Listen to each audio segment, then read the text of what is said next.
Halo sahabat Bang Arnold, mari kita saksikan podcast yang dibuat dengan bantuan Jok AI. Oke, station. Jadi hari ini kita bahas momen yang luar biasa penuh makna ya, yaitu pemindahan jenazah mendiang Paus Fransiskus ke Basilika Santo Petrus di Vatikan. Sebuah peristiwa yang sangat simbolis dan emosional bagi umat Katolik. Iya, dan yang paling menyentuh adalah bagaimana jenazah paus diiringi litani orang-orang suci. Itu bukan sekadar tradisi, tapi benar-benar jadi simbol kekudusan dan penghormatan tertinggi. Kamu sempat lihat prosesi liturginya? Iya, dan itu sangat mengharukan. Setiap nama santo dan santa yang disebut seperti jadi pengingat akan warisan rohani gereja. Dan menarik juga, jenazah dibawa memutari lapangan Santo Petrus agar umat bisa memberikan salam terakhir. Itu langkah yang sangat inklusif. Betul. Apalagi Paus Fransiskus sendiri dikenal sebagai sosok yang selalu mendorong keterbukaan. Jadi nggak heran, bahkan wisatawan dan non-Katolik pun boleh datang memberikan penghormatan.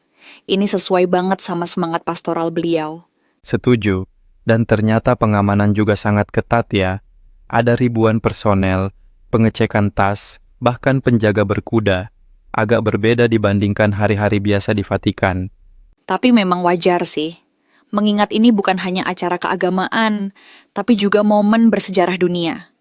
Dan prosesi belum selesai ya. Masih akan ada misa pemakaman pada tanggal 26 April nanti. Tepatnya jam 10 pagi waktu setempat. Sampai saat itu, jenazah Paus akan tetap berada di altar utama Basilika Santo Petrus, sehingga umat bisa terus datang memberikan penghormatan.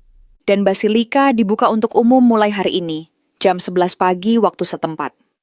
Nggak perlu reservasi, meski ada juga opsi reservasi lewat aplikasi Jubileum.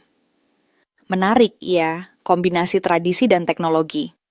Haha, iya, memang zaman sudah berubah, tapi esensinya tetap memberikan akses bagi semua orang untuk terlibat dalam penghormatan ini. Apakah kamu merasa ini bisa jadi semacam perpisahan terakhir yang menginspirasi? Jelas. Bahkan lebih dari itu, ini bisa jadi refleksi tentang kepemimpinan spiritual.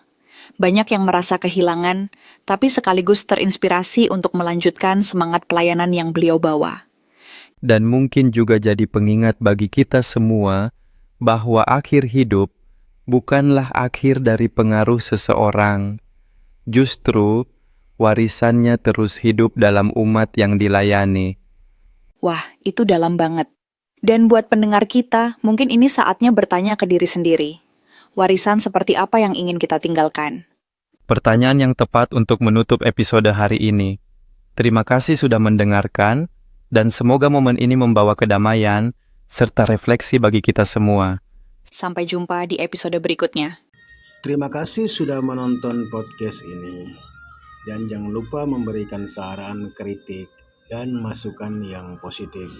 Oke, dadah, sampai jumpa lagi.